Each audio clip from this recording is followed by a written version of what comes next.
very small percentage of people who are out on the road, or on the trains, or flying up, jet setting the lifestyle around where they need more than 3 hours. I was going to say, for me, it's like, well, yeah, the battery life is fine. I'm not going to be commuting for that long. I hope not. But, like, I think that it still should stop trying to reach out for bigger audiences. What, you think you should focus on its core? Yeah, just focus on Zelda and Mario and make them different as well. So focus on the actual games. Different, That's the but other it thing looks I like the was gonna same layout. Yeah. For Zelda. They really need something new. Yeah, they do. Their lineup, their starting lineup is always a little bit weak. Oh yeah, it's Admittedly, Zelda Mario is generally always good, but We'll talk about the release date. The 2 titles that come with this game, you've got 1-2 Switch, which is like party Wii games, so about 15, 20 games, Wii Sports, that sort of thing. Then you've got Legend of Zelda. Legend of Zelda will be around £60, and that is Nintendo's official stance on that. They're not discs, they are cartridges.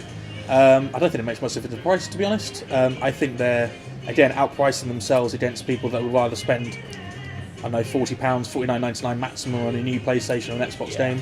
Or if you're on Steam, for example, you think I can buy for 60 quid, I can buy like 10 games, 15 games, 20 games for that amount. Exactly.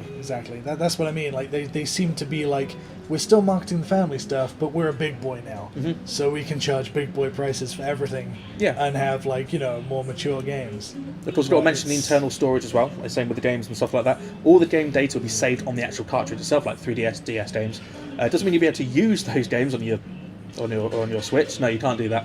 They're going to be re-releasing everything again for the Switch. Whether or not they have their paid online service, you can download games like you can with the PS4 and the Xbox One. We don't know yet. Not much information has been released about the price of that each year either. But again, the games, there's only 2 games on release. You've got Mario Kart a month after. Do you think a console can survive on just 2 release titles? I mean, it hits their core gamers. It hits their Legend of Zelda Nintendo fans, and it hits the party games with the family. So there's both sets there looking to it definitely buy. hits the commuters. it all depends on the replayability of those games. It does. Yeah. No, you're absolutely right. If you're a completionist and you play Legend of Zelda hard and you finish it in a week or 2, which, let's be honest, most single player games, no matter how good they claim to be, a lot of people finish it in that time. Yeah. You're right. That's a lot of time to cover with only 2 titles. And then, of course, the Mario Kart that comes out, Mario Kart 8 Deluxe, it's just a remaster of the Mario Kart 8 that's already out with a few new characters and cars and racetracks. Yeah, it's disappointing. Very disappointing. On the games, it's a complete letdown. I mean, they've always had a weak starting lineup, but then as the console progresses, and hopefully opens up for opens up for third-party developers. Ubisoft have already put their support towards the Switch. We've already seen Bethesda with Skyrim. Yeah. Bayonetta will be coming back, I would assume, and you got Mario Odyssey, which is an open-world Mario game.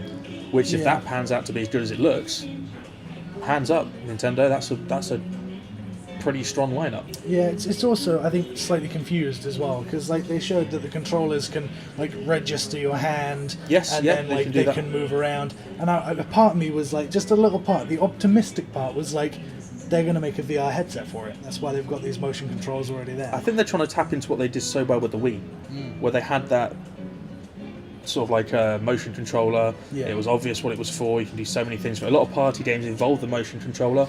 You can milk a cow. You can box. God. But yeah, can you imagine getting absolutely drunk, absolutely slaughtered with your friends, and then just setting up the Switch, and then just playing these stupid party games? The only other thing is, when you're that drunk trying to take apart the controllers and things, what's going to happen? You're going to end up in the store the next day going, "Can I have another set of controllers, please?" Here's 80 quid. Again, price is a real stickler for me, but judging from what I've seen, it's looking a little bit less gimmicky than when we first saw the trailer.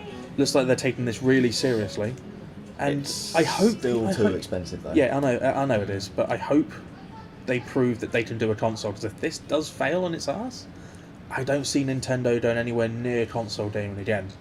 And they will just focus on 3DS or 4DS, whatever is going to be next. I mean, it's just, for me, the games lineup is just piss poor, and there's no real excuse for that. But again, that's coming from an outside of the Nintendo spectrum. Looking in, we're seeing familiar. Looking here in from this circle, we're seeing familiar faces: Mario, Sonic, Zelda, party games, motion controllers. We're not seeing any groundbreaking titles they've developed especially for the Switch, only for the Switch, that you've never seen before. So far,